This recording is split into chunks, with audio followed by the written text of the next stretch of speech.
Right, 13 March 2021, and today I want to start a series.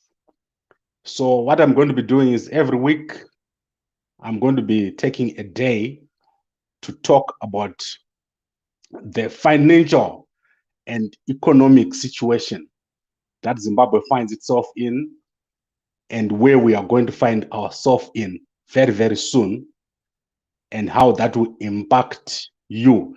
You remember I used to talk a lot about the economy in Zimbabwe, about how to make financial decisions. And I want to do this because we're going to a stage now where I need all of you guys to benefit.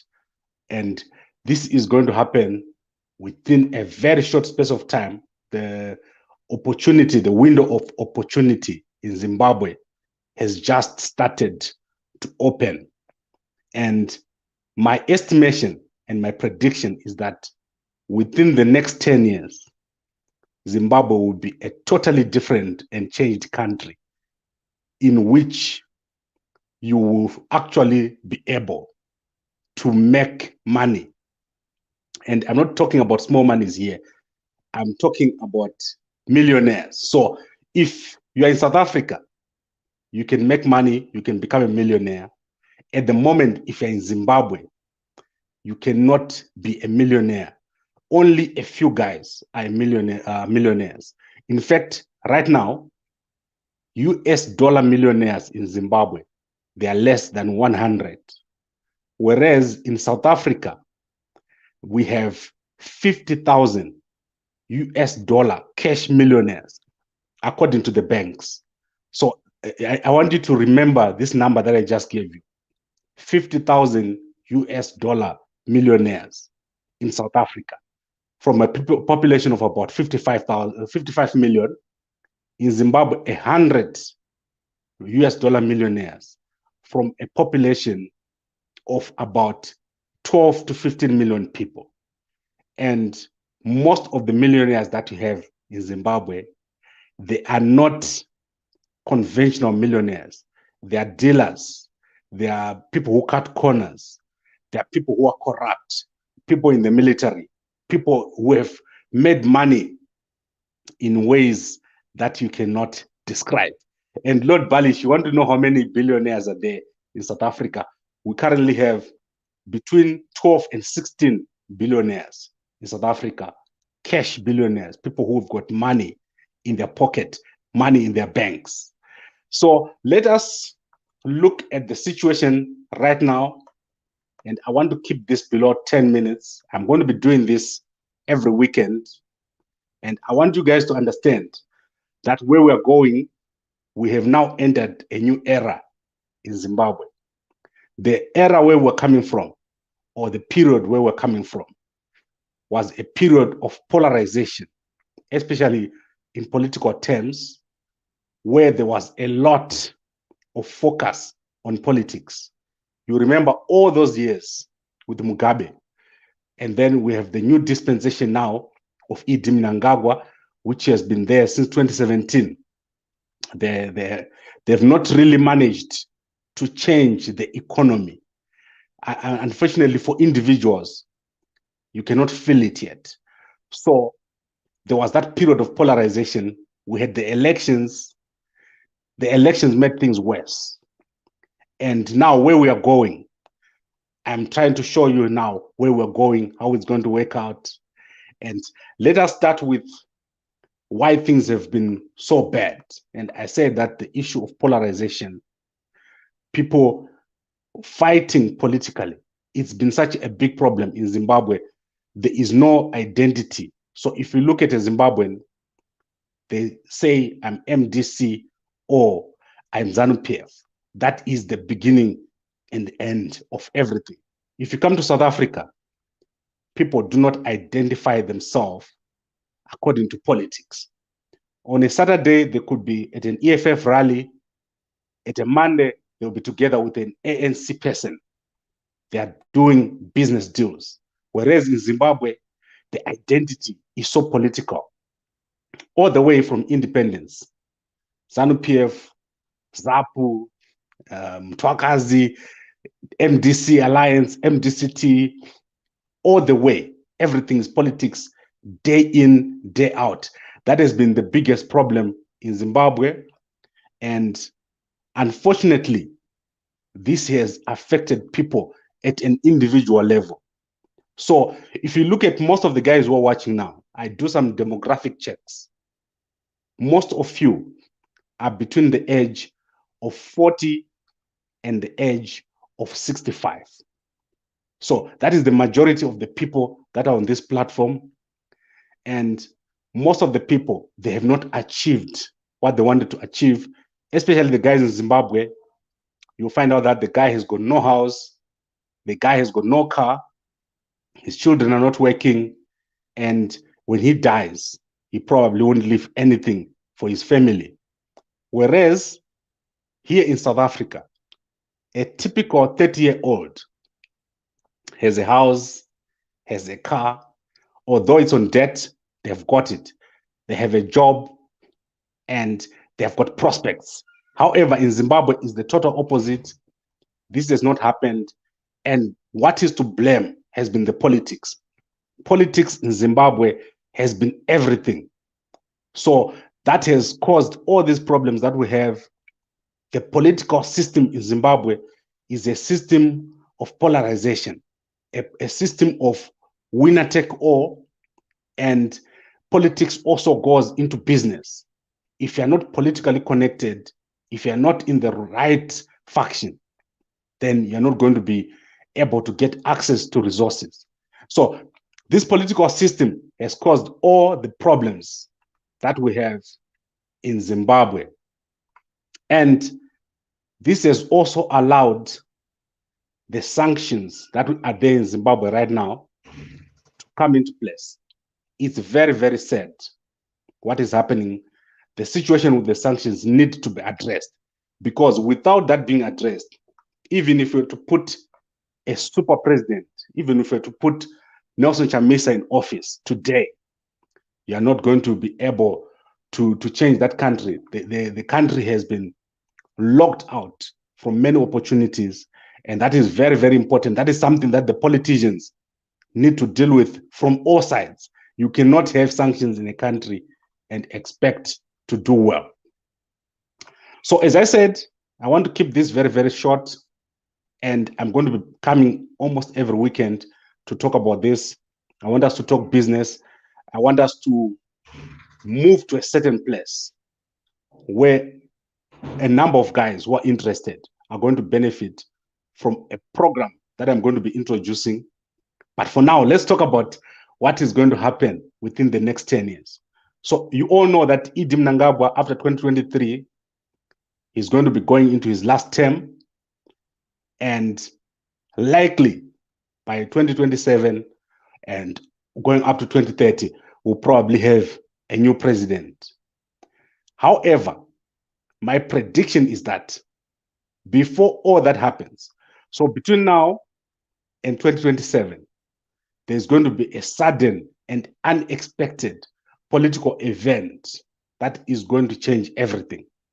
So that is my prediction, and this is what I'm going to be working on. I'm working on the prediction that one day we're going to wake up and there's going to be a sudden and unexpected political event.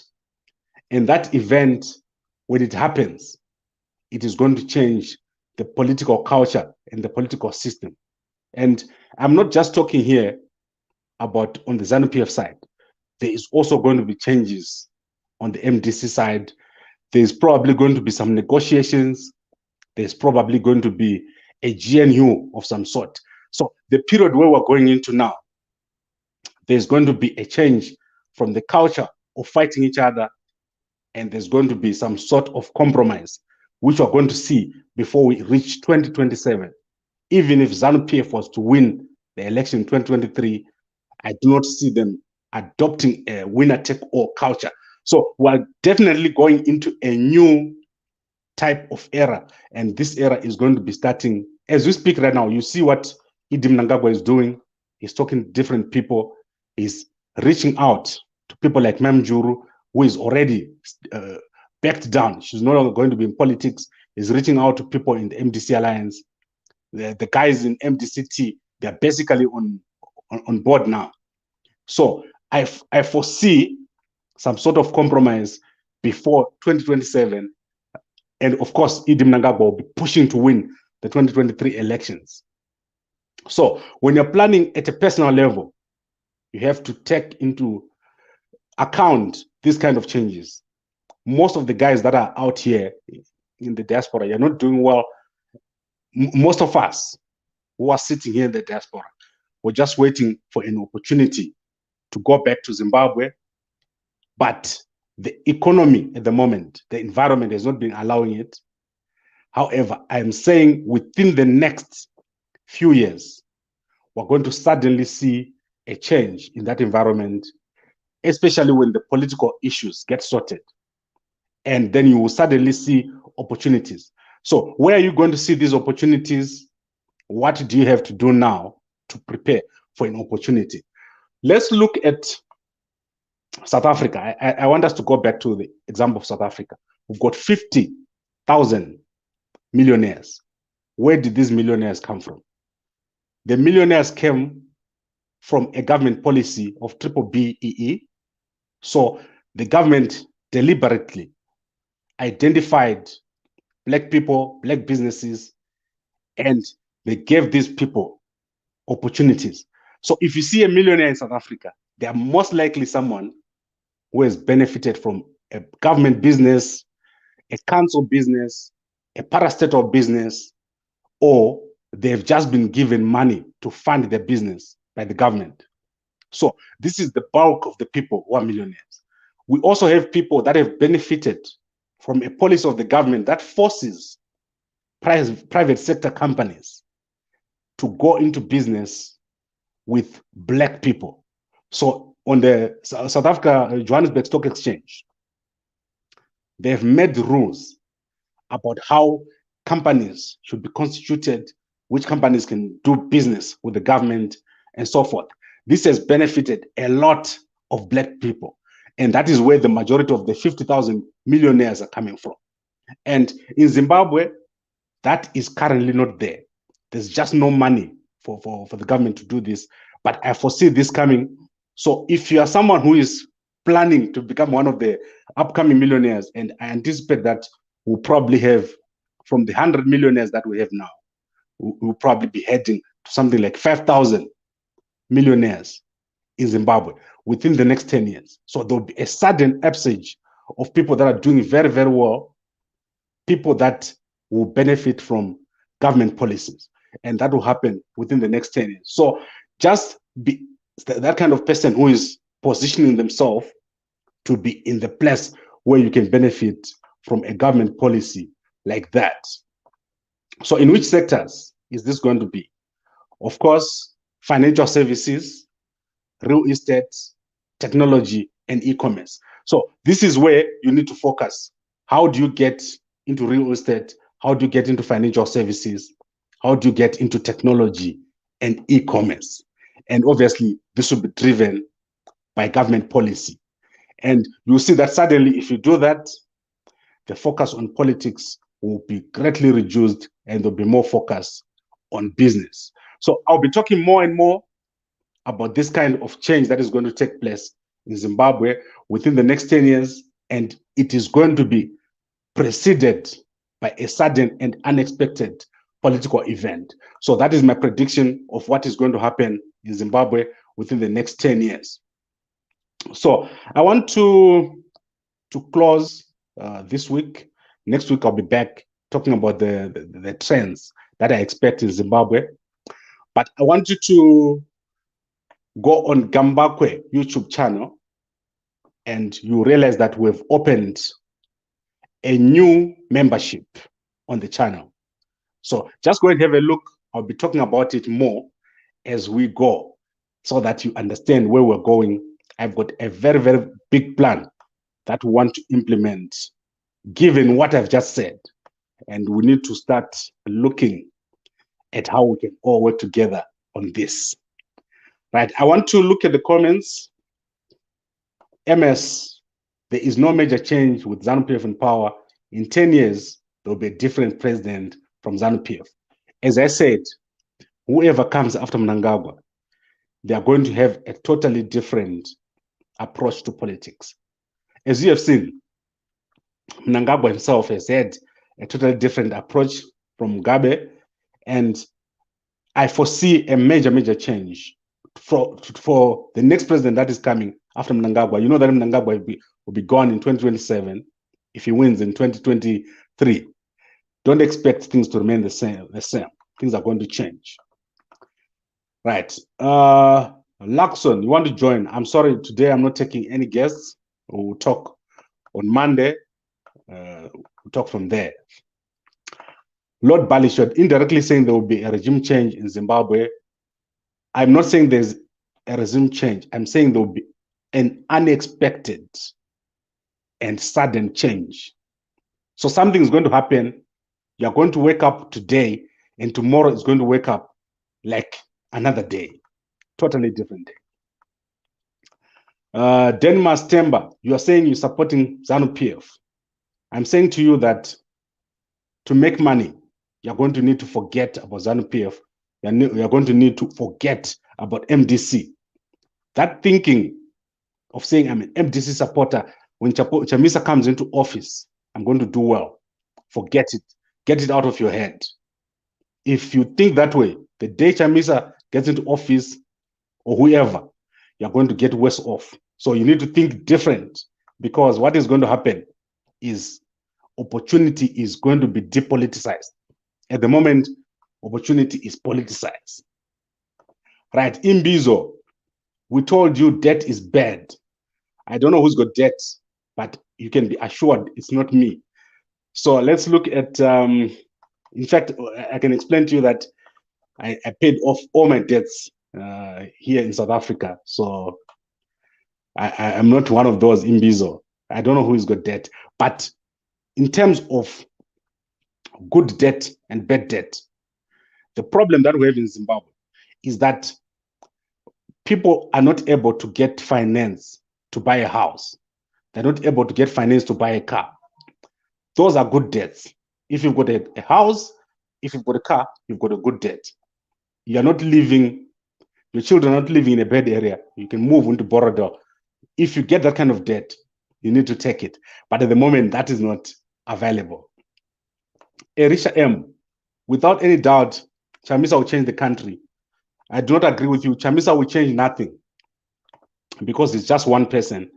If you are expecting Chamisa to change things in Zimbabwe, forget it. What needs to change in Zimbabwe is everybody. So you need to change what you're doing. Chamisa needs to change what he's doing. Mnangagwa needs to change what he's doing. And we need to have a common identity. This thing of fighting each other every day on political basis, saying that I must put sanctions so that Mnangagwa comes out, when I come in, they will be removed. That will not work. When Tsvangirai got into the GNU, the sanctions were not removed. So do not expect things to happen because Chamisa is in office. Tafadzwa, Arberito, you are very dumb, sir. Okay, all right. I find that very funny, man. And what kind of a name is that? Koden Charumbira, we need peace, and we don't want people to call for sanctions. I agree with you. As I said, we're getting into a new type of era. We need peace. We need people to stop calling for sanctions. We need everyone to work together. We need dialogue. We need people to agree. Politicians, if a politician from your party stands up and says, I'm the only one who can fix Zimbabwe, tell him that's not true. We need the environment to be okay, and then everyone will be fine. Kawemoyo, how did Smith manage the economy under sanctions?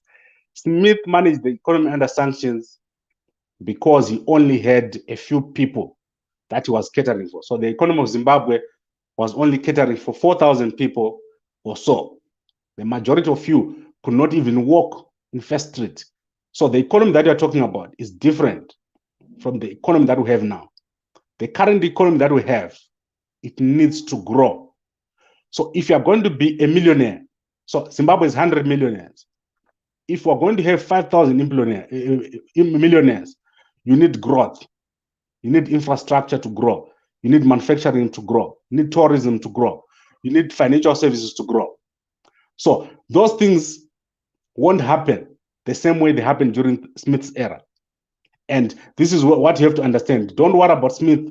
He died 20 years ago. Well, not 20 years. I don't know, like many, many years ago. Mo Mawere, what do you mean by MDCT is on board? I'm sorry, guys. There's a bit of noise. My neighbors are celebrating some Indian holidays, so I'm sorry if you're hearing noise. What do you mean by MDCT is on board? MDCT, Tokozani Kupe, Douglas Monzora, they've already agreed that they're willing to work with Idi Mnangagwa. They're just waiting for him to approach them. So they're on board. As for Nelson Chamisa, this week he gave mixed messages. He wants dialogue, but he's calling Mnangagwa a terrorist and an enemy. Very, very difficult to understand where he wants to go. So we need everyone on the same side politically. There is nothing that can work in Zimbabwe without the politics working. And this is what I'm talking about. Going into that era now, Chamisa is going to find it very difficult to sustain his position if he loses the 2023 elections, which I am predicting here that he's going to do. He's going to lose 2023 because he doesn't have the structures, doesn't have the strategy. So he needs to go into dialogue with Idi Mnangagwa so that we can have a political system that will allow the country to do well. Right, let's see George Changunda. Politics in Zimbabwe at the moment is just lip service from both sides. I do agree with you. Everyone is talking. We need more action. We need that dialogue to happen. We need a change. So we need something to happen so that we don't have what is happening now. We want our people to do well, and they won't do well if the politics is so bad as it is at the moment. Right, Chamisa will change Zimbabwe into honey. Okay, Vimbainashe, I don't agree with you. Chamisa was in government before. He did not change Zimbabwe into honey. And Tsvangirai was in government. That is not the solution. The solution is all of us working together. But remember what I said. This is not about what happens at a national level. You need to focus to what will happen at an individual level. So when the economy does well, not all the 15 million in Zimbabwe are going to do well. There is going to be the people who strategically position themselves to do well. And you need to be one of those people that has positioned themselves to do well. Right, let's go to manipulated votes. We need free and fair election. Simple, simple. Well, Mapako, you just saw Trump complaining that his votes were rigged. The Ghana election has just came from court. The Uganda election has just came from court. The Zambians are complaining. There is no country where there's an election that is not contested. And you do not say, if the election is not on my side, then nothing is going to happen. I think we need to change all this type of thinking. And this is where we need to go. We need more people to speak up and say, guys, let us change the way we think about the situation that is happening in Zimbabwe. Right, Liberty, you're going to be the last comment that I read. Do you know that almost every Zimbabwean, to add more, even outsiders, are fully tired of ZANU-PF and hoping for an alternative? I do not agree with you, because when people vote, ZANU-PF does not get zero votes, and MDC does not get 100% votes. So what happens is Chamisa will get 2 million votes or 2.1 million votes, and Mnangagwa will get 2.3 million votes. That is not a whitewash. That is not an emphatic victory. That is 50-50. What you need to understand is that as long as that position stands, there is someone who seriously believes that there is an ZANU-PF member and that is the right party. And you also need to understand that they have a right to believe that way. What you need to do is to work within that framework. How do you change the system without being in charge of the system? And dialogue going into Poland, going into parliament. Those are some of the things that you need to do. You also need to put pressure on the government in a constructive way. So this is what you need to do. If you don't do those things, if you go and say, let's have sanctions in the country, you all continue to suffer, including your supporters. I think we have done a lot of talking. I've done 25 minutes. I did not anticipate to do 25 minutes. So as I said, we are going to be moving towards a community. So we're going to be creating a Gambakwe community. And what I've done is I've started off by creating the Gambakwe community on YouTube. That is a paid membership, which we're going to be setting up. I'll be explaining more about it. I'm not asking you to join it at all today. I'm going to give you more and more steps. There is a plan of what we need to do. All the guys that came with me from the Zimbabwe Postgraduate Network, you know what we've been talking about. You know the plans that we had last year for the housing project in Bulawayo and the housing project in Harare. And we need to make these things happen. Last year, we got a lot of disturbances, but we're going to be able to start again this year, going into 2022, and we need to do something solid, which we're going to do very, very soon. So, guys, this was a series. As I said, it's a first part. I've set out my prediction. We're going into a new era, and within the next 10 years, Zimbabwe will be totally different.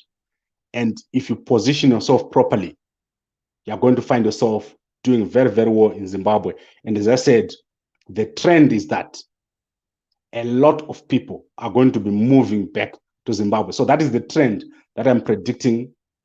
And I want you guys to start benefiting from the plans that we have. Now, Lord Balish is saying, Gambakwe, I think you are a CIO. You were recruited, my brother.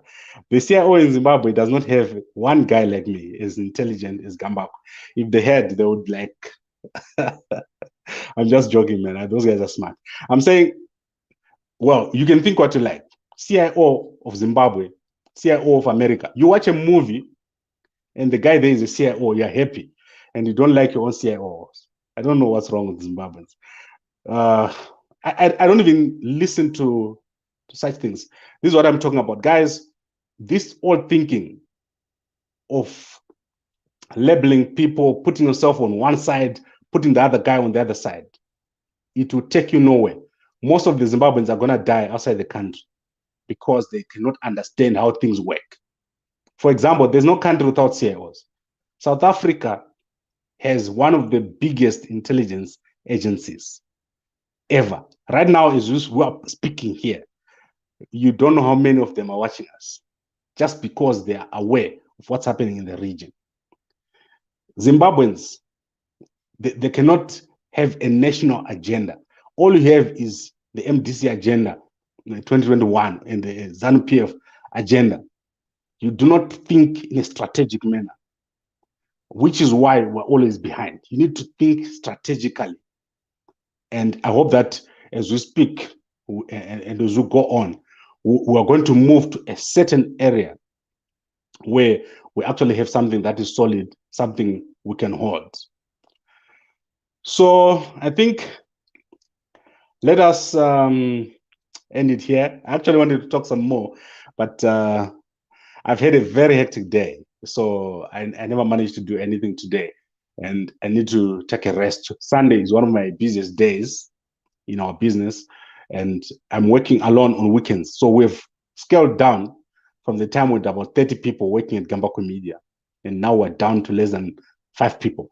The corona has really been devastating on many of us. And KD Maps, Gambakwe, you're planning to go back to Zimbabwe now. You're busy bootlicking, so they won't beat you up when you get there. No one is going to beat me up in Zimbabwe. You forget it.